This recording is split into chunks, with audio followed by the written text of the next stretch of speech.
Hello aspirants, welcome to my YouTube channel. आज हम पढ़ेंगे sources of the Indian constitution.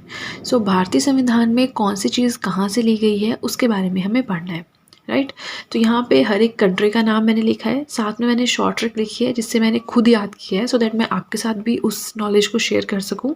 अगर आपको ट्रिक अच्छी लगे तो आप उसको फॉलो कर सकते हैं, अदरवाइज़ आप उसे इग्नोर भी कर सकते हैं। प्लस इसी के साथ मैं entire polity through summary notes पढ़ा रही हूँ, मतलब थ्रू इस तरह के हैंड रिटन नोट्स के थ्रू पढ़ा रही हूँ। तो अगर आप पॉलिटी इस तरह से पढ़ना चाहते हैं, जल्दी से मेरे चैनल को अभी सब्सक्राइब कर दीजिए। सोर्सेज में ही सबसे पहले स्टार्ट करते हैं विद दी ऑस्ट्रेलिया। ऑस्ट्रेलिया है क्या? एक कॉन्टिनेंट भी है, एक कंट्री भी है, राइट। अब ऑस्ट्रेलिया से हमने क्या क्या लिया है उसको याद करने के लिए एक ट्रिक है, CGL-F। CGL क्या है? एक एग्ज़ाम है, SSC के द्वारा कंडक्ट करवाया जाता है। CGL फेल, ठीक है। तो CGL फेल। अब G को हम J से रिप्लेस कर देंगे। तो C stands for concurrent list, J stands for joint sitting of both the houses of parliament, L stands for language of preamble and F stands for freedom of trade and commerce। इस तरह से आपको ये tips पे हो जाएगा धीरे धीरे, ठीक है। नेक्स्ट है आयरलैंड। आयरलैंड, लैंड मतलब एंड, कुछ एंड लग रहा है मतलब एंड हो गया। अब एंड में भी हर एक वर्ड जो है, हर एक अल्फ़ाबेट आप कह सकते हैं अलग अलग चीज़ के लिए स्टैंड करता है। जैसे कि E stands for election of president. President के इलेक्शंस कैसे होंगे, ये तरीका हमने आयरलैंड से लिया है। एन मतलब नॉमिनेटेड मेंबर्स ऑफ राज्यसभा। अब राज्यसभा में कुछ नॉमिनेटेड मेंबर्स भी होंगे, ये चीज़ भी हमने आयरलैंड के कॉन्स्टिट्यूशन से ली है, okay. D stands for directive principles. अब डायरेक्टिव प्रिंसिपल्स भी होंगे हमारे संविधान में, ये भी हमने कहाँ से लिया है? आयरलैंड से लिया है, राइट।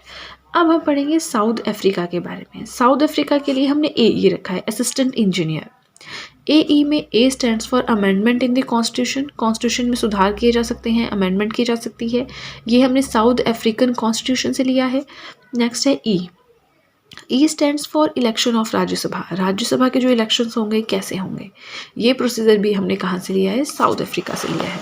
अब देखिए हमने 3 कंट्रीज़ के बारे में पढ़ लिया, अब हम पढ़ेंगे 4th वन के बारे में जो कि है रशिया। रशिया मतलब FF में F stands for fundamental duties, very important, part 3 में आती हैं। And the second F stands for 5 year plans. ये दोनों बहुत ज़्यादा इंपॉर्टेंट है, दोनों हमने रशियन, जो हमारा रशियन कॉन्स्टिट्यूशन था वहाँ से लिए हैं। Then comes Canada. कनाडा मतलब FDR, ठीक है। FDR जो है FDRD उस तरह से आप याद रख सकते हैं। FDR में F stands for federation with strong centre. Indian एक फेडरेशन है जिसमें सेंटर की पावर ज़्यादा है, सेंटर ज़्यादा स्ट्रॉन्ग है, तो ये वाली चीज़ हमने कहाँ से ली है? कनाडा से ली है। डी मतलब distribution of power between state and centre. State और सेंटर में पावर का डिस्ट्रीब्यूशन कैसे होगा? सेंटर थोड़ी ज़्यादा स्ट्रॉन्ग होगी, स्टेट थोड़ी कम स्ट्रॉन्ग होगी, ये वाली चीज़ भी हमने कहाँ से ली है? कनाडा से। R stands for residuary powers. Residuary powers किसके पास होती हैं? ऑब्वियसली सेंटर के पास होती है, ठीक है। ये चीज़ भी हमने कहाँ से ली है? कैनेडियन कॉन्स्टिट्यूशन से। Then Scandinavia. स्कैंडिनेविया बहुत सारी बुक्स में आपको मिलेगा नहीं, बट इससे हमने 2 चीज़ें ली हैं, लोकपाल एंड लोकायुक्ता। मतलब जो भी पॉलिटिशियंस होते हैं ना, अगर उन पर कोई चार्जेस लगते हैं, करप्शन चार्जेस, तो उनको स्टडी करने के लिए जो हमारी हेड, आप कह सकते हैं हेड होते हैं, वो होते हैं लोकपाल सेंटर में, लोकायुक्ता स्टेट में, okay. Then comes Germany. Germany से हमने क्या लिया है? Suspension of fundamental rights during emergency. जब एमरजेंसी लगेगी, जैसे कि नेशनल इमरजेंसी है या फिर फाइनेंशियल इमरजेंसी है, तो उस टाइम हमारे फंडामेंटल राइट्स जो हैं वो सस्पेंड हो जाते हैं। ये वाली चीज़ हमने कहाँ से ली है? जर्मनी से ली है। Then comes Japan. जापान से हमने क्या लिया है? Procedure established by law. Law के थ्रू जो प्रोसीजर एस्टेब्लिश किया गया है वो चीज़ हमने जापानीज़ कॉन्स्टिट्यूशन से ली है। देन फ्रांस, वेरी इंपॉर्टेंट, ये कई बार क्वेश्चन आता है कि इक्वालिटी हमने कौन से कॉन्स्टिट्यूशन से लिया, हमें पता ही नहीं चलता, हमने पढ़ा ही नहीं होता है बुक में, बट ये भी बहुत इंपॉर्टेंट है। फ्रांस से हमने लिया है फेल। फ्रांस मतलब फेल, वैसे तो FELL होता है, बट यहाँ हमें एक ही L की ज़रूरत है। फेल में F stands for fraternity, E stands for equality and L stands for liberty. Fine, चलिए चलते हैं नेक्स्ट पेज की तरफ। अब हमारे जो सबसे ज़्यादा इम्पॉर्टेंट है ना, UK एंड USA, वो रह गए हैं, तो अब हमें वो करने हैं, ठीक है। एक बार एडजस्ट करने दीजिए, okay. So the first one is UK and then will study the USA। UK से हमने क्या क्या लिया है? UK के लिए मैंने ट्रिक जो अप्लाई की है वो है RCC single law BPP, right. RCC single law BPP।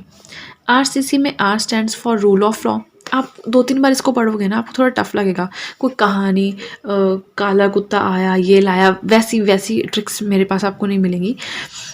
इन ट्रिक्स को आप जैसे ही 2-3 बार पढ़ोगे ना, आपके टिप्स पे सब कुछ हो जाएगा। जैसे यूके से हमने लिया है RCC, rule of law, C cabinet system, C CAG, controller and auditor general of India. Single citizenship, law stands for law making procedure, B stands for bicameral parliament, P stands for parliamentary government and last P stands for prerogative writs। ठीक है, ये हो गया जो हमने UK से लिया है। Then comes USA. तो यूएसए के लिए हमारी ट्रिक क्या है? Where is vice president and SP funny Singh. जहाँ मैंने ये अंडरलाइन किया है ना, मतलब ये हमें वर्ड्स यूज़ करने हैं। वेयर का मतलब डब्ल्यू लेना है, W stands for written constitution, I independence of judiciary and judicial review, V that vice president is the ex officio chairman of Rajya Sabha, P provision of states, S Supreme Court, P preamble, F fundamental rights, S sacking of judges and removal। So that's it for today guys। I hope मैंने आपको जो भी पढ़ाया आपको अच्छे से समझ आया हो। इसमें वैसे समझने वाला था ही नहीं, कुछ ट्रिक्स थी एंड कुछ नोट्स थे जो मैंने आपके साथ शेयर किए हैं। आई होप आपको अच्छी लगी हो वीडियो। अगर आपको वीडियो अच्छी लगी है, आपको क्या पता है क्या करना है, जल्दी से कर दीजिए चैनल को सब्सक्राइब, सो दैट मैं जैसे ही कोई वीडियो अपलोड करूँ आप तक एकदम नोटिफिकेशन पहुंच जाए। वीडियो को लाइक करें, वीडियो का लिंक शेयर करें अपने फ्रेंड्स के साथ। And that's it guys, see you soon.